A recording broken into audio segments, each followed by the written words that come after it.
You ask Tiger to calculate. This deals with linear inequalities with one unknown. The final result is m greater than 6. Let's solve it step by step. Isolate the m. Multiply both sides by 3.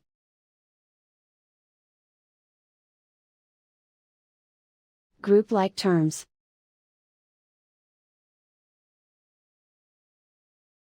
Multiply the coefficients.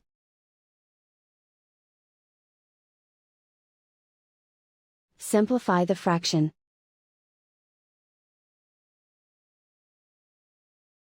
Simplify the arithmetic.